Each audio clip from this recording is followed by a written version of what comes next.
بسم الله الرحمن الرحيم والطور وكتاب مسطور في رق منشور والبيت المعمور والسقف المرفوع والبحر المسجور إن عذاب ربك لواقع۔ شروع کرتا ہوں اللہ کے نام سے جو بڑا مہربان نہایت رحم والا ہے۔ یہ سورہ طور ہے، مکی ہے، اس کے اندر 40 پر 9 آیتیں ہیں، 2 رکوع ہے۔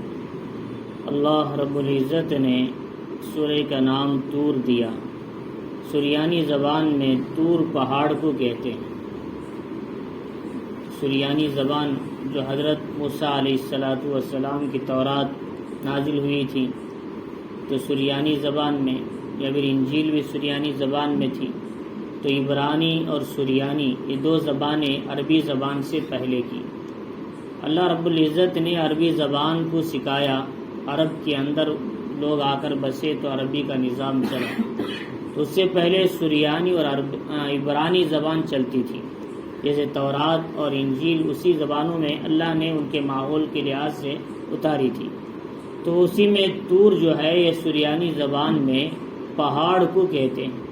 اللہ رب العزت نے پہاڑ طور کی قسم کھائی۔ طور وہ پہاڑ ہے جو حضرت موسیٰ علیہ السلام نے اللہ سے کلام کیا تھا۔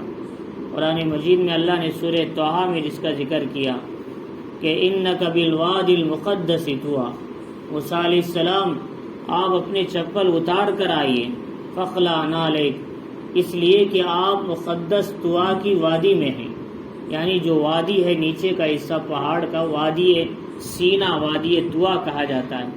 اس کے اوپر جو پہاڑ ہے طور پہاڑ کونا اس کا، تو اس کو طور سینا بھی کہا جاتا۔ یہ مدین کے جانے کے راستے میں پڑتا ہے۔ مدین یہ شعیب علیہ السلام کا گاؤں ہے۔ تو اللہ رب العزت نے جب بھی کسی چیز کی قسم کھائی، اس لیے قسم کھائی کہ وہ چیز اللہ کے نزدیک کیا ہے، معزز ہے، محترم ہے، بڑی ہے۔ اللہ ایسی چیزوں کی عظمت کو سمجھانے کے لیے اللہ ان کی قسم کھاتے ہیں، جیسا کہ لا اقسم بہذا البلد، اللہ نے مکہ شہر کی قسم کھائی، والتین والزیتون وطور سین، انجیر کی، زیتون کی، طور سینا کی قسم کھائی۔ اللہ نے لا اقسم بیوم القیامہ، قیامت کی قسم کھائی، ولا اقسم بالنفس اللوامہ، نفس لوامہ کی قسم کھائی۔ تو اللہ تعالیٰ اس چیز کی عظمت کو سمجھانے کے لیے اس کی قسم کھاتے ہیں۔ اب فرمایا دوسری چیز، وہ کتاب مسطور، کھلی ہوئی کتاب کی قسم، یعنی یا تو یہ قرآن مجید ہے جو صاف واضح کتاب ہے، یا پھر کہ انسان کے نامہ اعمال ہیں جو لکھے جا رہے ہیں، روزانہ صبح و شام لکھے جا رہے ہیں۔ ہمارے جو 2 فرشتے ہیں کرامن کاتبین، برابر اسے لکھ رہے ہیں، اچھے اعمال بھی لکھ رہے ہیں، برے اعمال بھی لکھ رہے ہیں۔ جیسے انسان عمل کریں گے ویسے لکھتے جائیں گے۔ اسی لیے نیک اعمال کیا کرو، اللہ تعالیٰ نے حکم دیا، جتنا نیک عمل کرو گے اتنا فائدہ ہوگا، مرنے کے بعد بھی انسان کو اس کا فائدہ ملتا رہے گا۔ چنانچہ میں نے تفسیر مظہری میں ایک مرتبہ پڑھا کہ جب آدمی کا زندگی میں نیک اعمال کا معمول ہوتا ہے تو یہ جو فرشتے لکھنے والے ہوتے ہیں نیک اعمال کا، کرامن کاتبین، تو وہ فرشتہ نیک اعمال لکھتے لکھتے لکھتے وہ مانوس ہو جاتا ہے اس آدمی سے، اور وہ خوش ہونے لگتا ہے، اسے چاہنے لگتا ہے۔ چنانچہ جب اس نیک کام کرنے والے آدمی کا انتقال ہو جاتا ہے تو پھر وہ جو فرشتے جو نیکیاں لکھنے والا ہوتا ہے وہ اللہ کے دربار میں جاتا ہے، جو برائیاں لکھنے والا ہوتا ہے نیکیاں والے، تو وہ کہیں گے کہ اللہ تعالیٰ تم کیوں آ گئے؟ کہیں گے اے اللہ نیکیاں کرنے والا بندہ تو چلے گیا، ہم اس کی نیکیاں لکھنے پر مامور تھے، تو لہٰذا اس لیے وہ تو چلا گیا، اب نیکیاں لکھنے کا موقع ہی نہ رہا، کیا کریں، تو ہماری ڈیوٹی ختم ہو گئی۔ اللہ رب العزت کہیں گے نیک بندہ تو چلے گیا دنیا سے، لیکن اس کی قبر میں اس کی روح ہے، لہٰذا اس کی قبر کے پاس جا کر دوبارہ اس کے لیے دعائے خیر کرتے رہنا۔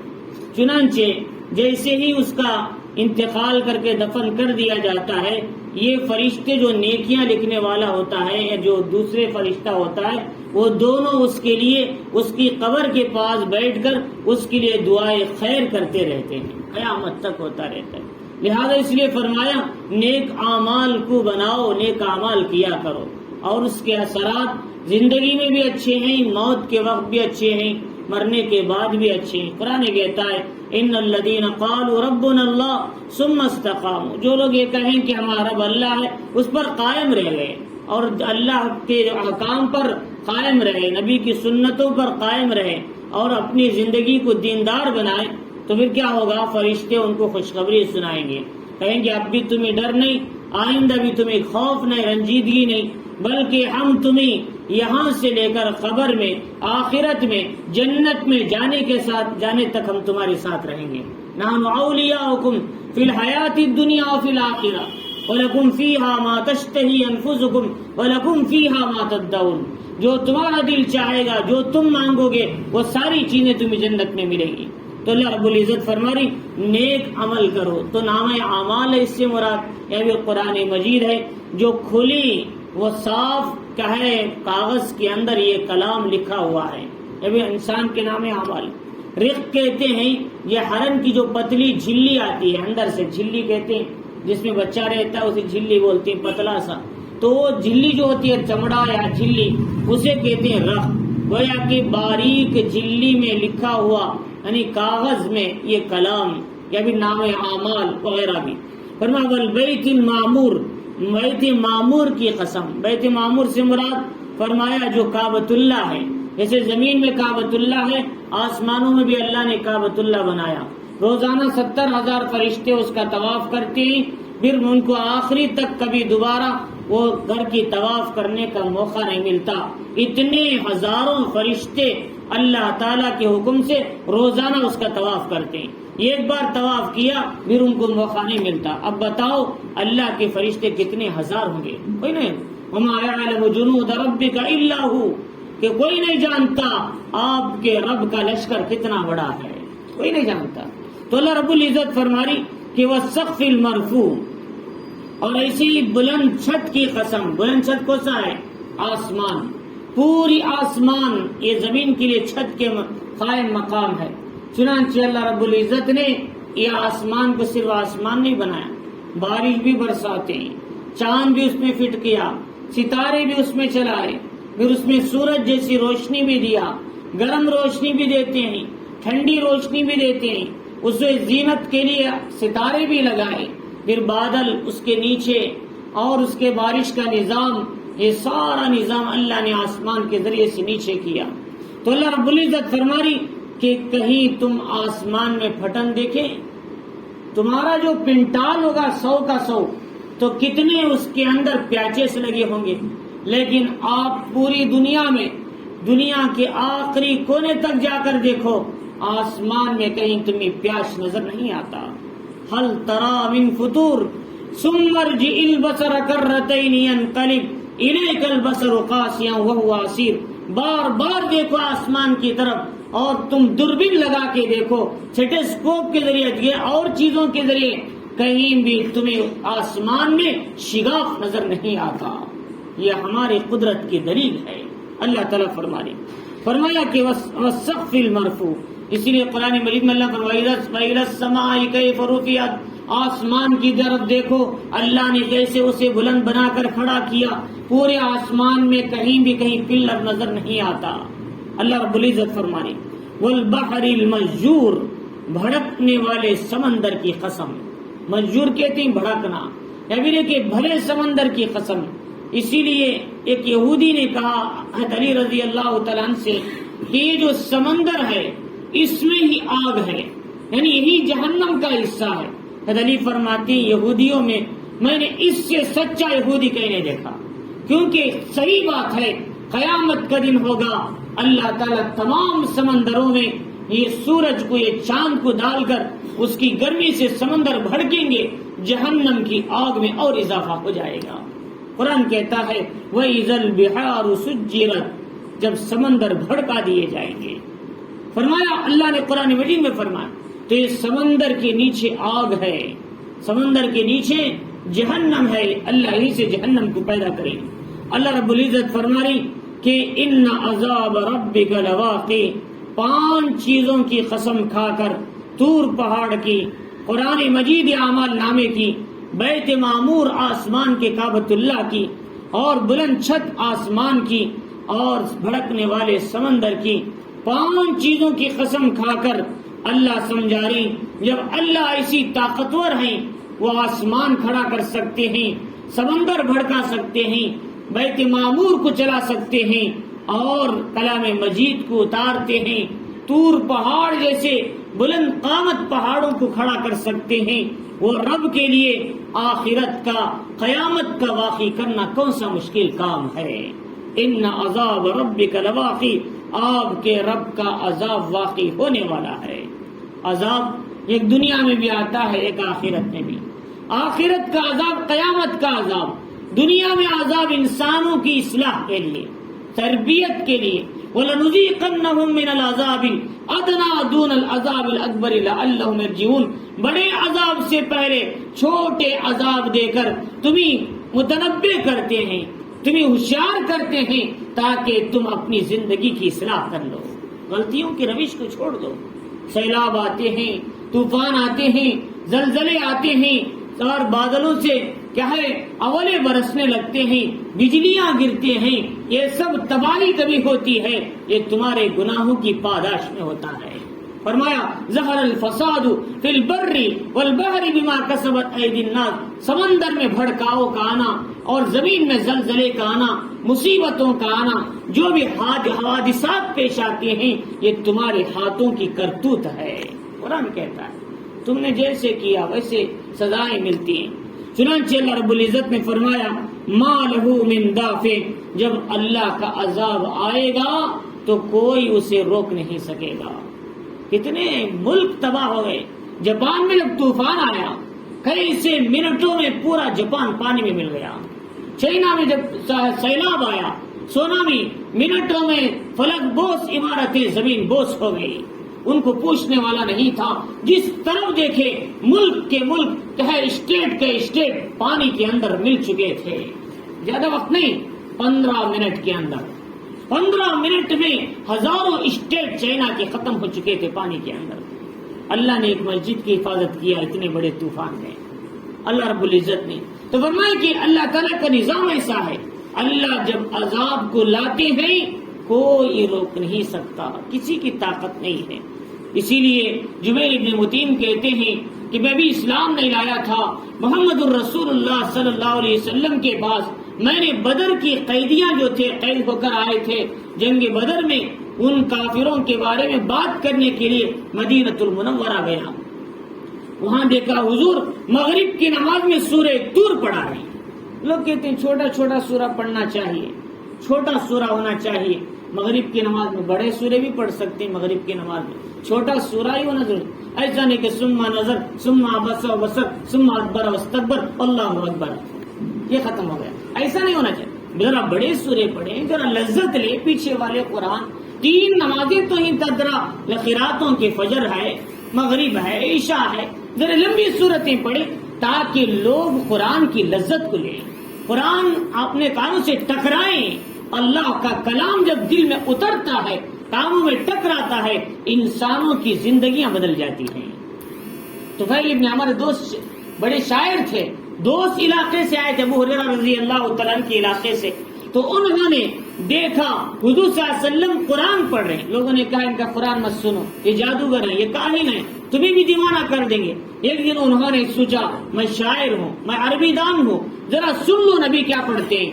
جا کر سنے تہجد میں، فرماتی واللہ خدا کی قسم یہ نہ شاعر کا کلام ہے، نہ کاہن کا کلام ہے، نہ آپ دیوانے ہیں، بلکہ آپ کا کلام تو حقیقت میں وہ کلام ہے جو آپ کی پیغمبری کی ثبوت دیتا ہے۔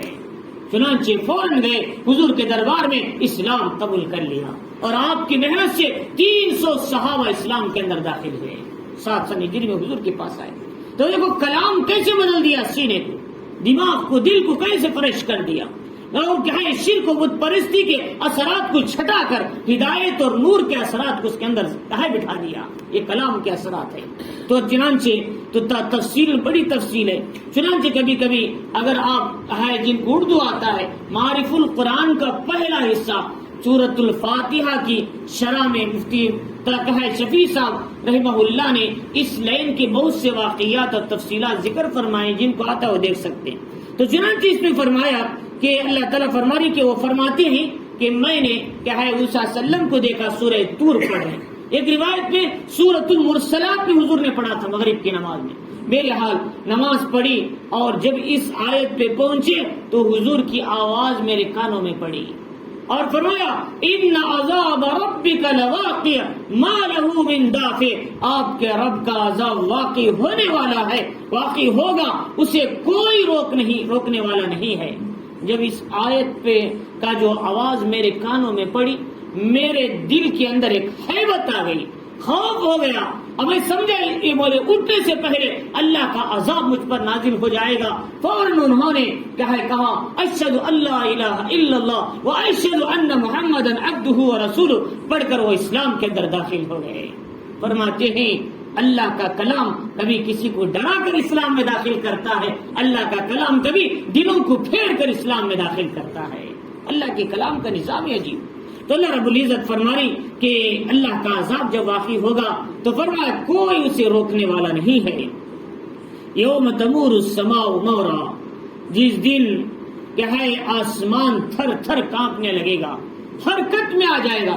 اذا الشمس کوورت، جب سورج بے نور ہو جائے گا، لپیٹ لیا جائے گا. اذا السماء انکشطت، آسمان لپیٹ لیا جائے یا کیا وہ ملا دیا جائے. یہ جو ہے اذا السماء انفطرت، آسمان کیا ہے پھٹ پڑے نیچے زمین پر. آپ فرمایا کہ اذا السماء انشقت، آسمان پھٹ جائے گا. مختلف انداز سے اللہ نے قرآن مجید میں فرمایا کہ آسمان تھر تھر کانپنے لگے گا.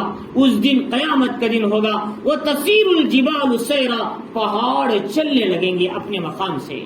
اتنے بڑے بڑے پہاڑ، جبل جودی ہے، جبل لبنان ہے، جبل احد ہے، جبل ابو قبیس ہے، بڑے بڑے پہاڑ اپنا جگہ چھوڑ کر یوں پھرنے چلنے لگیں گے اور روئی کے گالوں کی طرح اڑنے لگیں گے. قرآن مجید نے کہا، قرآن مجید میں اللہ رب العزت نے اس کا ذکر کیا وَتَكُونُ الْجِبَالُ كَالْإِهْنِ الْمَنْفُوشِ، پہاڑ دھنی ہوئی اون کے ذروں کی طرح اوپر اڑنے لگیں گے، اس طرح ہو جائیں گے. تو چنانچہ اب یہاں قرآن کیا کہتا ہے؟ قرآن آسمان تھر تھر کانپنے لگتا ہے، حرکت کرنے لگتا ہے. اب کیا ہے آسمان کیا ہے؟ مطلب یہ تھا کہ اب بھی آسمان سکون میں ہے. آسمان اب حرکت میں نہیں. کب حرکت کرے گا؟ آسمان جب قیامت قائم ہوگی تو کیا ہے حرکت میں آ جائے گا. لیکن اب سکون میں ہے آسمان اور زمین بھی سکون میں ہے. لیکن لوگوں کا کہنا ہے، جو سائنسدانوں کا، یہ زمین یا آسمان یوں چکر لگا رہی ہے. یہ آسمان چکر لگا رہی ہے تو ہم نیچے اوپر ہونا چاہیے نا، ہمارا سر نیچے اور پیر اوپر ہونا چاہیے. لیکن یہ جو سائنس کہتی ہے دنیاوی لحاظ سے کہ آسمان بھی چکر لگا رہا ہے اور زمین بھی چکر لگا رہی، تو پھر یہ کیسے؟ انسان اپنی جگہ مقام پہ اپنی جگہ کھڑے، لیکن یہ چکر لگا رہی. لیکن قرآن کہتا ہے آسمان چکر نہیں لگا رہا ہے، بلکہ یہ سیارے چکر لگا رہے اس کے اطراف میں. اس کے اطراف میں ساری چیزیں چکر لگا رہی. سورج چکر لگا رہا ہے، چاند چکر لگا رہے. تو چاند کسی ملک میں کسی اور تاریخ میں رہتا ہے، ہندوستان میں کسی اور تاریخ میں. سورج یہاں پر کبھی آتا ہے وہاں پر نہیں. کچھ علاقے ایسے ہی 6 مہینے تک سورج وہاں نہیں ہوتا، کچھ علاقے ہوتے ہیں 3 مہینے تک وہاں سورج ہی سورج ہوتا ہے. جیسے دنیا کے کچھ علاقے ہیں، جیسے کیا ہے سویڈن ہے، یا اسی طریقے سے نارتھ امریکہ ہے، کینیڈا ہے.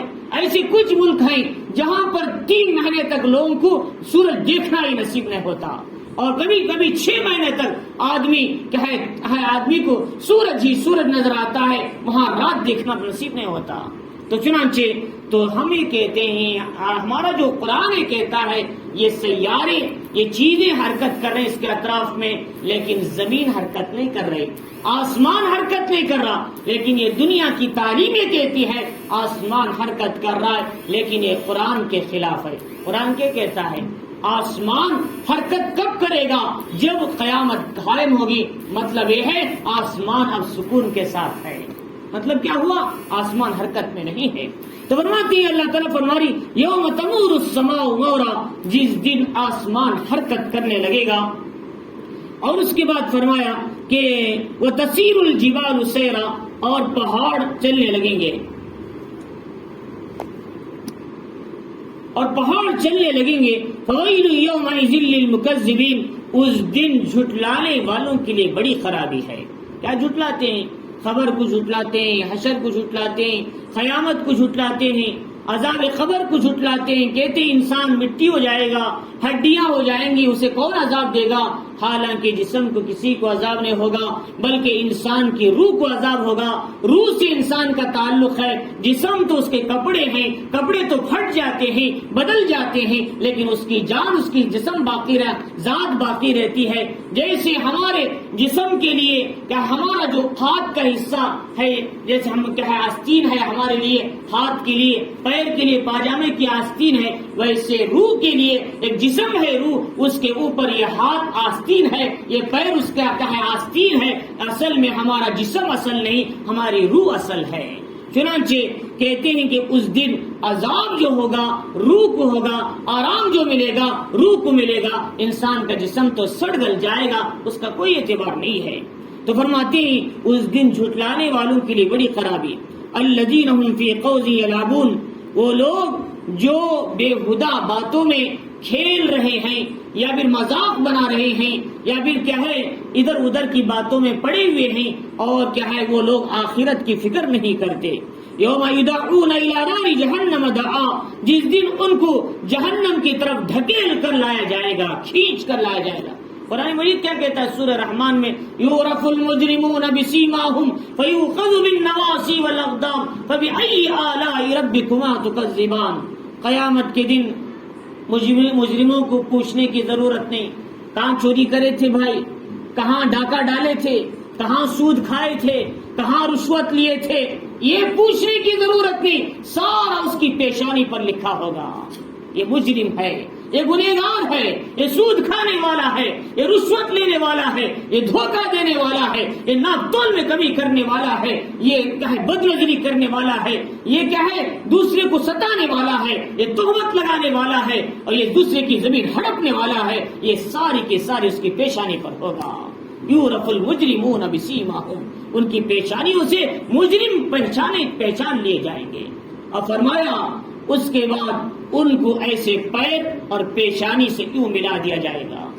ان کے پیر الٹے میں کیا آتا ہے، یہ پیر ایسے، یہ سر ایسا، ایسے دونوں کو ایسے ملا لیا جائے گا، ان کی گردن سے باندھ دیا جائے گا، اور پھر ان کو گھسیٹتے ہوئے جہنم کی طرف لے جایا جائے گا. فرمایا اللہ رب العزت فرما رہے تو اس دن ان کو کیا ہے جہنم کی طرف کھینچ کر لایا جائے گا دھکے دے کر.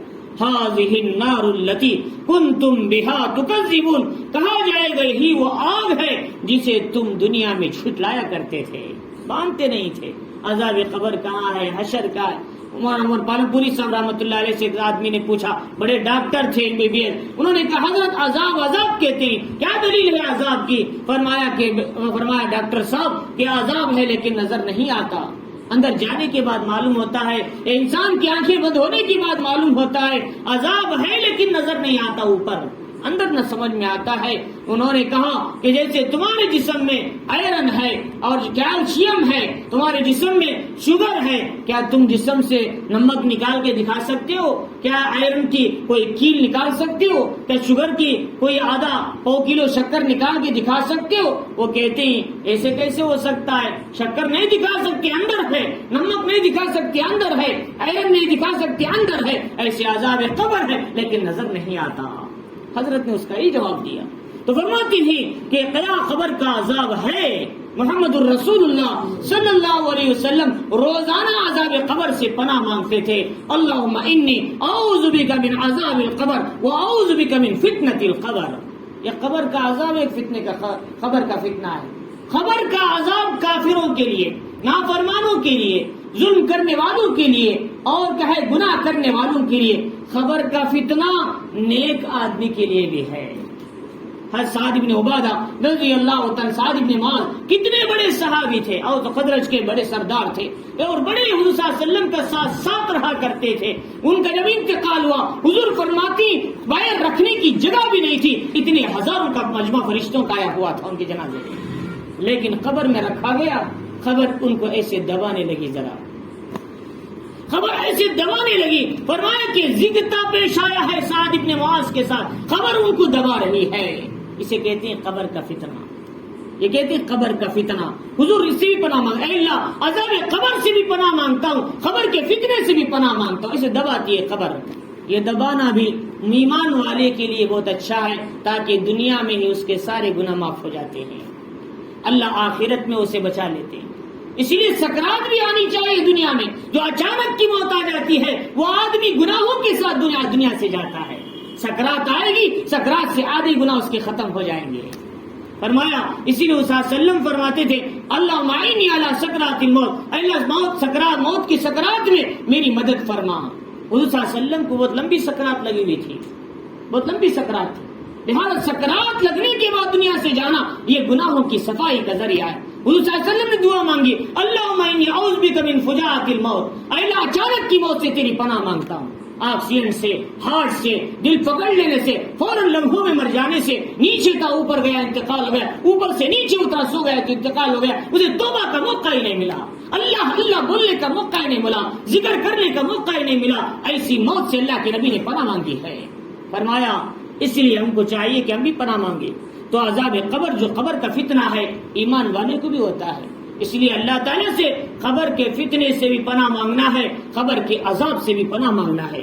تو اللہ رب العزت فرما رہی یہ وہ آگ ہے جسے تم جھٹلایا کرتے تھے، افسیر ھذا ام انتم لا تبصرون، اللہ تعالیٰ کہہ رہے ہیں کیا یہ بھی جادو ہے جو تم دیکھ رہے ہیں، جہنم یا آگ، یہ کیا ہے فرشتے یا عذاب یہ جو لگایا جا رہا ہے یہ بھی عذاب کیا ہے، جادو ہے؟ فرمائے جادو نہیں ہے، دنیا میں حضور سے کہتے تم جادوگر ہیں، تمہارا کلام جادو کا کلام ہے، کہانت کا کلام ہے، یہ جادو نہیں ہے بلکہ اللہ کا عذاب ہے۔ کیا اب بھی تمہیں جادو نظر آ رہا ہے؟ ام انتم لا تبصرون، کیا تم نظر نہیں آتا؟ اصلوہا فاصبروا ولا لا تصبروا، اب اس میں صبر کرو نہ کرو تم جہنم میں جانا یقینی بات ہے، رو گے تو بھی کوئی مسئلہ نہیں، نہ رو گے بھی تو کوئی مسئلہ نہیں، اب یہاں تو جہنم میں جانا تمہارا سیل لگ چکا ہے۔ لوگ آنسو روتے روتے آنسو ختم ہو جائیں گے، خون کے آنسو روئیں گے، ان کے نئے جو گال ہیں اس پر ندیاں بن جائیں گی اور اس کا چمڑا ایسا چوڑا ہو جائے گا، اگر کشتیاں چلائی جائے تو چلنے لگے، ایسے سمندر خون کے اور کہا آنسوؤں کے بنیں گے، لیکن انسان کے لیے وہاں اللہ کی پکڑ سے کوئی روکنے والا نہ ہوگا۔ اللہ تعالیٰ فرمایا سواء علیکم، برابر ہے تم پر، انما تجزون ما کنتم تعملون، تم کو تمہارے عمل کا بدلہ دیا جاتا ہے۔ یا ایھا الذین کفروا لا تعتذروا اليوم، اے کافرو آج عذر مت کرو میرے سامنے، انما تجزون ما کنتم تعملون، آج تمہیں تمہارے عمل کا بدلہ ملے گا۔ صرف کافروں کو نہیں ہوگا بلکہ ایمان والوں کو بھی، جنہوں نے گناہ زیادہ کیا ان کو بھی کیا ہے قیامت کے دن عذاب ہوگا، لمبے عذاب کے بعد ان کے گناہوں کی صفائی کے بعد پھر ان کو جنت میں داخل کیا جائے گا۔ اللہ رب العزت فرماری کہ یہ تو جہنمیوں کی سزا ہے۔ ان المتقین فی جنات و نعیم، متقی لوگ باغات میں، نعمتوں میں، چشموں میں ہوں گے، آرام کے ساتھ جنت میں ہوں گے۔ فرمایا کہ نہر پانی کی بھی، نہر دودھ کی بھی، نہر شہد کی بھی، نہر شراب کی بھی، ہر قسم کی نہریں وہاں ہوں گی، اور تمہارا دل چاہے گا پانی تو اتنا دور جا رہا ہے، دودھ وہاں جا رہا ہے، بازو ہوتی تو کتنا اچھا ہوتا، ابھی دل میں آیا ہوگا ایک نہر وہاں سے نکل کر بازو بہنے لگے گی، تم ہاتھ یوں ڈالو گے تمہارے ہاتھ میں پاکیزہ شہد آئے گا، پیو گے تو سراسر لذت ہوگی، 70 سال تک اس کا مزہ تمہیں آتا رہے گا۔ فرمایا یفجرونھا تفجیرا، جنت کی نہریں ایسی ہیں تم جانے کی ضرورت نہیں، تم جہاں چاہو گے وہاں اس کو پھرا لو گے، یہ جنت کی نعمتیں ہیں۔ اللہ تعالیٰ فرما رہے سورہ دہر میں، اللہ رب العزت فرما رہی یہ جنت کی نعمتیں ہیں، فاکہین بما آتاہم ربہم، ان کا رب ان کو اللہ تعالیٰ نے جو نعمتیں عطا کیا اس سے وہ خوش رہیں گے۔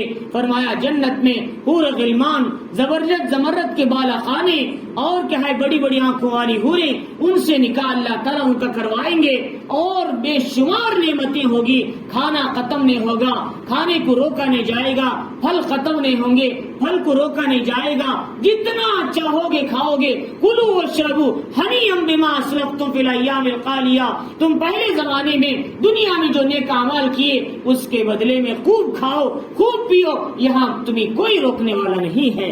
فرمایا اللہ تعالیٰ فرما رہی وَوَقَاهُمْ رَبُّهُمْ عَذَابَ الْجَحِيمِ، ان کے رب نے ان کو دوزخ کے عذاب سے بچا لیا، کیونکہ انہوں نے دنیا میں من چاہے زندگی چھوڑ کر رب چاہے زندگی گزارنے کی کوشش کیا۔ اللہ رب العزت فرما رہی کہ کلوا واشربوا ہنیئا بما کنتم تعملون، فرمایا کھاؤ اور پیو آرام کے ساتھ، تمہارے عمل کے بدلے میں تمہیں یہ دیا جا رہا ہے اللہ تعالیٰ جس سے تمہیں راضی ہو گئے اور اس سے تمہیں جنت عطا فرمایا۔ تو اس لیے ذہن میں رکھنا کہ ہم جو اعمال کرتے ہیں اعمال میں فخر میں نہیں آنا، جو اعمال ہم کر رہے ہیں یہ اعمال اللہ کو راضی کرنے کے لیے اللہ اپنے فضل سے ہمیں جنت میں داخل فرمائیں گے۔ جو اعمال ہم کریں گے اللہ کی رحمت کو کھینچنے کے لیے، ایسا نہیں ہم عمل کر رہے ہیں، آپ کیا ہے بہت اعمال کر لیے، بڑا ہمارے پاس تھیلا ہے عمل کا، اللہ جاتے ہی دیکھ کر کہیں گے جاؤ تمہارے لیے جنت الاٹ ہے چلے جاؤ، ایسا نہیں ہے میرے بھائیوں کہ اللہ تعالیٰ ہمیں جنت میں اپنے فضل کے نتیجے میں بھیجیں گے۔ اللہ کا فضل نہ ہوگا تو اللہ کے نبی نے فرمایا کہ میں بھی جنت میں نہیں جا سکتا۔ اللہ کے نبی فرما رہے ہر آدمی اللہ کے فضل کے بدلے میں جنت میں جائے۔ تو اللہ رب العزت فرما رہی کہ متکئین علی سرر مصفوفہ، وہ لوگ آرام کے ساتھ تختوں پر آرام سے جو لگے ہوئے تکیے قریب قریب ہوں گے اس پر بیٹھے آپس میں ایک دوسرے کے سامنے کیا ہے تکیہ لگا کر بیٹھیں گے۔ وزوجناہم بحور عین، ہم ان کا نکاح حور عین سے کیا کریں گے۔ حور عین ایسی حور ہوگی، فرمایا ان کے پیر کی اندر ہڈی ہے اس کا گودا بھی نظر آئے گا، اتنی پاک شفاف آئینے جیسا ان کا جسم کا حصہ ہوگا، اس کو حور عین کہا جاتا ہے۔ فرمایا یہ جنت کی حوریں ان کی سردار کون ہوں گی؟ دنیا میں وہ بیوی جو ایمان کے ساتھ اعمال کے ساتھ شوہر کے ساتھ ایمان میں اعمال میں برابر شریک تھی، وہ بیوی جنت میں بھی اس شوہر کے ساتھ رہے گی، وہ جنت کے حوروں کی سردار کہلائے گی۔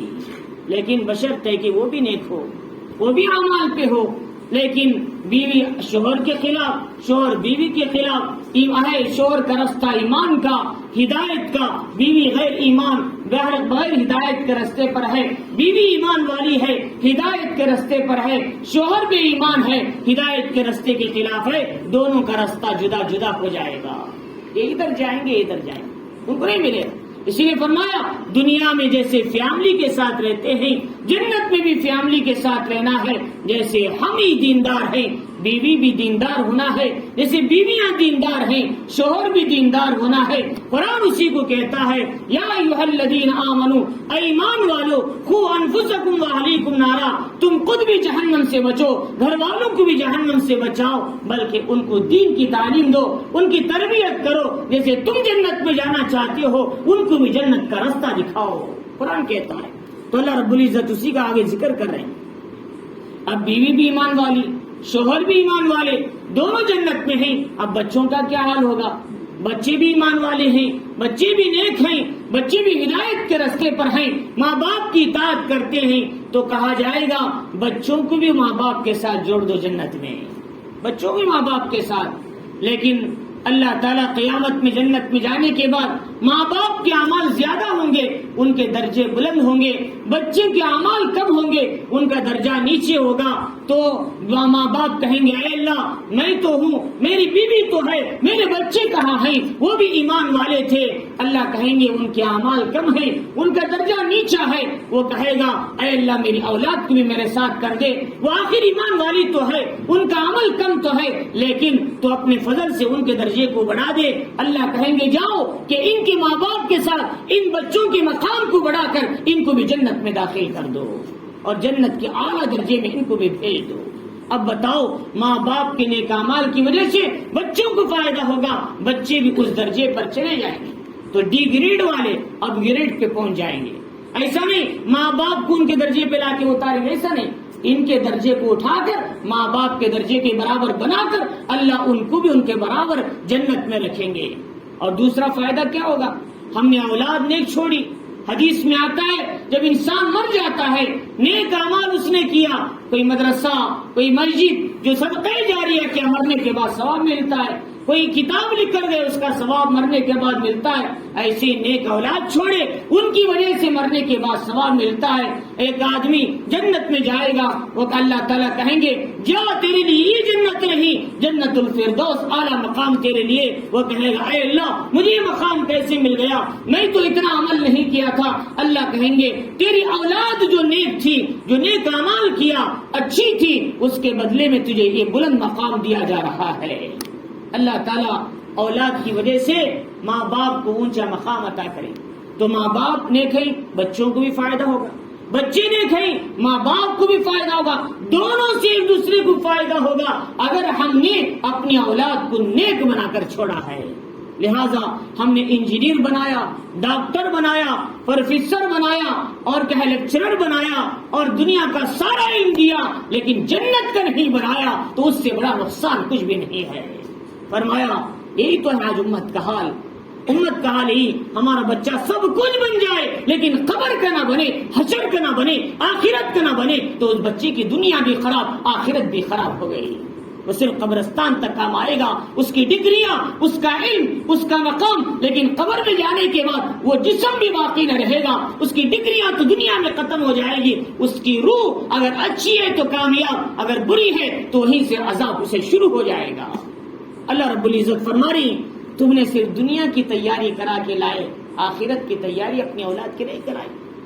لہذا آج ہر شخص اپنی اولاد کی دنیا بنا رہا ہے، آخرت کی فکر نہیں کر رہا ہے۔ فرمایا دنیا عارضی ہے، آخرت اصل ہے۔ عارضی دنیا کے لیے اپنی اولاد کو حقیقی دنیا سے محروم کر رہے ہیں۔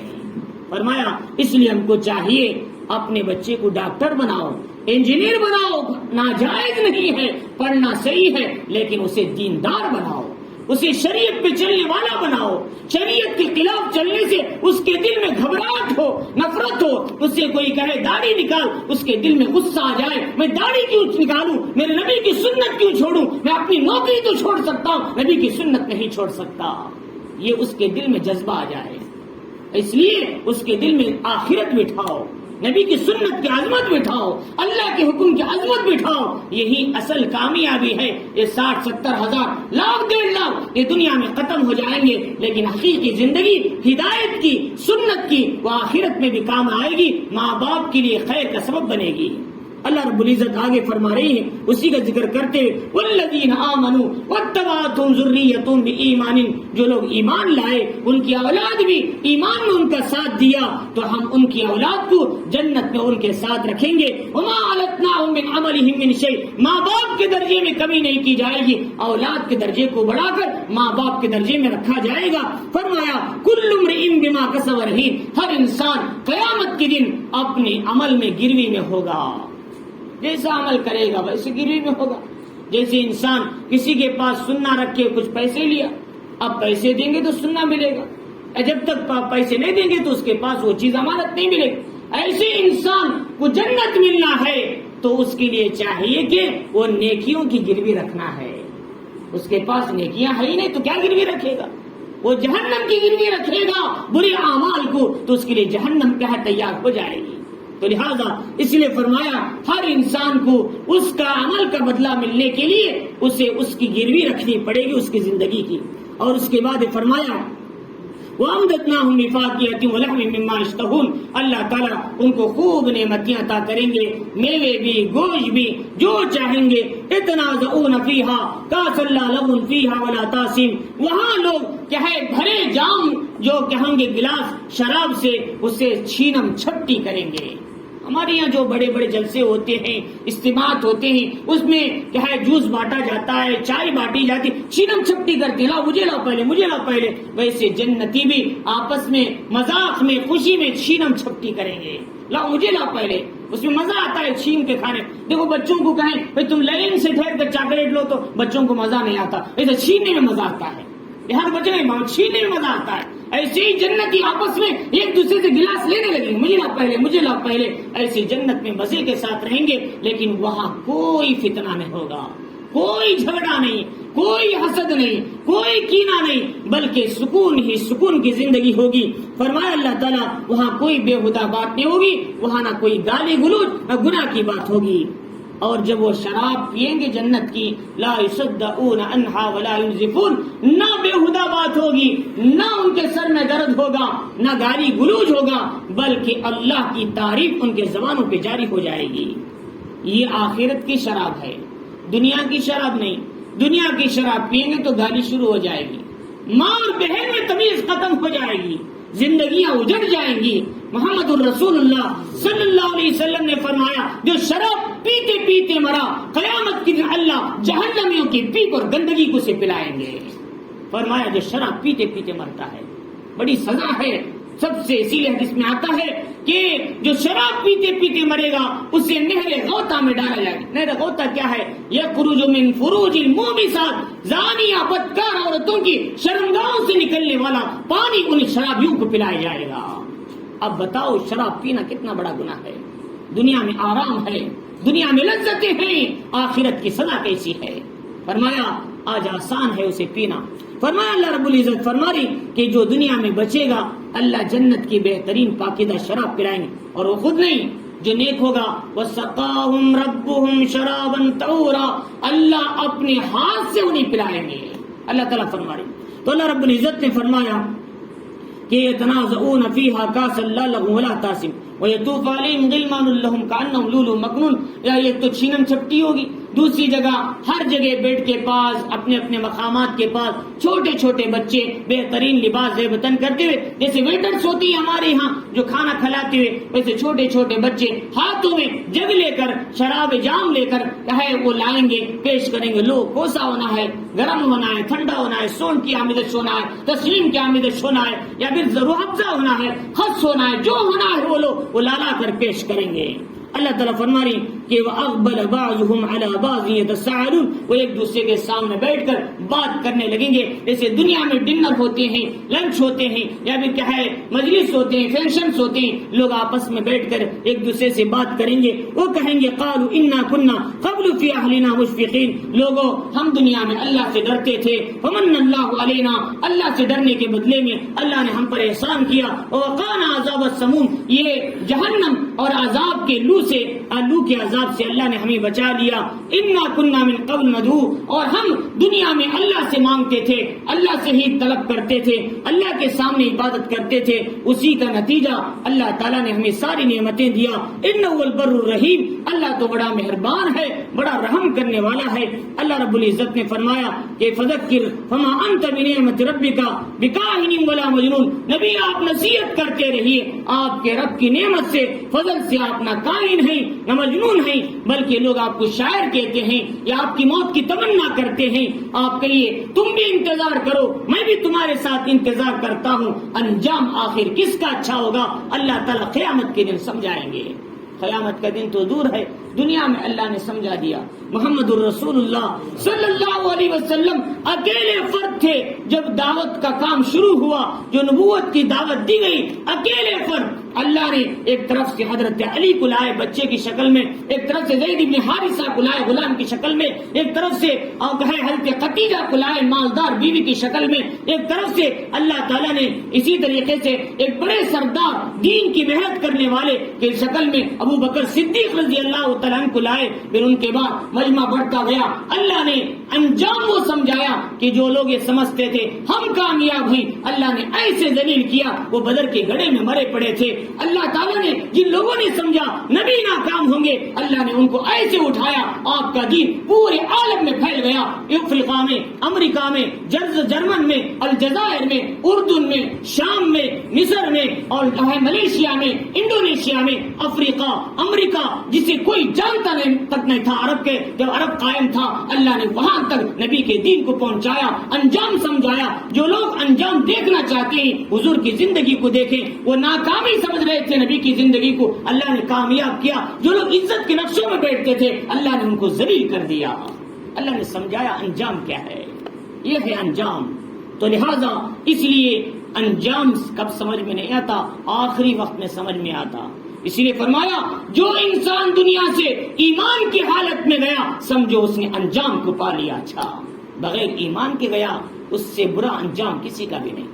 ایک بزرگ سے پوچھا تم ایمان کیا ہے، تم کامیاب ہو یا کتا کامیاب ہے، تم کیا ہے کام کیا ہے بلند ہو، مقام میں یہ مقام میں بلند ہے؟ انہوں نے کہا اگر میں ایمان کی حالت میں گیا اس کتے سے میں بہتر ہوں، اگر بے ایمان گیا یہ کتا مجھ سے بہتر ہے۔ فرمایا اس لیے ایمان کے بغیر جانا کتے اور بلی سے بھی زیادہ ذلت کی چیز ہے۔ فرمایا ہم کو چاہیے کہ ہم انسان بننا ہے اور مقام پانا ہے تو ایمان کی حفاظت کرنا، ایمان کے کہے دنیا کی طاقتوں کے سامنے اور مال کے سامنے، دولتوں کے سامنے، کرسیوں کے سامنے، کہے حکومتوں کے سامنے اپنے ایمان کا سودا نہیں کرنا، ایمان کی حفاظت کر کے جانا، یہ اصل کامیابی ہے۔ اسی کو قرآن کہتا ہے کہ دیکھو کہ جو ایمان میں کامیاب ہو گیا قد افلح من تزکا، اس نے اپنے آپ کو پاک کر لیا، وہ کامیاب ہو گیا۔ اللہ رب العزت اسی کا ذکر کرتے ہوئے فرماری کہ تم بھی انتظار کرو، نبی بھی انتظار کر رہی کہ انجام تمہیں سمجھ میں آئے گا۔ آخر کافروں کو بدر کے دن انجام سمجھ میں آیا، نبی کو اللہ تعالیٰ نے کامیابی کے انجام پہ بٹھایا، ان کو ذلت کے انجام پہ لائے۔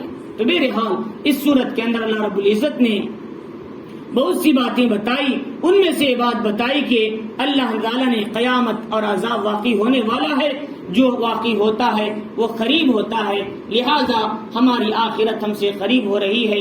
علامہ ابن ابی دنیا نے اپنی کتاب میں لکھا کیف یفرح بالدنیا من یومہ یہدم شہرا وشہرہ تہدم سنہ وسنتہ تقود الی اجلی وحیاتہ الی موتی۔ آدمی کیسے خوش ہو سکتا ہے کہ اس کی ہم دن اس کے مہینے کو کھا رہے ہیں، اس کے مہینے اس کے سال کو کھا رہے ہیں، اس کے سال اسے قبر کی طرف ڈھکیل رہے ہیں، اس کی زندگی اسے موت تک لے جا رہی ہے۔ انسان خوشی میں ہے، مجھے ابھی دنیا میں رہنا ہے، ابھی بلڈنگ بنانا ہے، ابھی باغیچے لگانا ہے، ابھی کاروبار کرنا ہے، ابھی خوبصورت زینتی حاصل کرنا ہے، حالانکہ یہ سب نہیں ہے، ان کو چھوڑ کر جانا ہے۔ انسان یہ غفلت کی زندگی کو چھوڑے۔ اور اس کے بعد یہ بتایا کہ اللہ رب العزت نے دیکھو اپنی اولاد کو بھی دیندار بناؤ، خود بھی دیندار بنو، اپنی بیوی بچوں کو بھی دیندار بناؤ، اپنے ماحول کو بھی دیندار بناؤ، پورے عالم کی دینداری کی فکر کرو۔ یہ حضور کی محنت ہے اور ہم سب کی بھی یہی محنت ہونا چاہیے۔ اور اس کے بعد یہ بتایا اللہ رب العزت نے کہ جو لوگ کیا ہے دنیا میں کامیاب ہونا چاہتے ہیں، آخرت میں بھی کامیاب ہونا چاہتے ہیں، وہ لوگ ایمان کی زندگی گزارے، اطاعت کی زندگی گزارے، اور جو لوگ کیا ہے دنیا کے کامیاب ہو آخرت میں ناکام ہو وہ تو صرف دنیا کی زندگی گزاریں گے، آخرت کی تیاری نہیں کریں گے۔ انجام ہر انسان کا اس کی موت کے وقت میں سمجھ میں آ جاتا ہے۔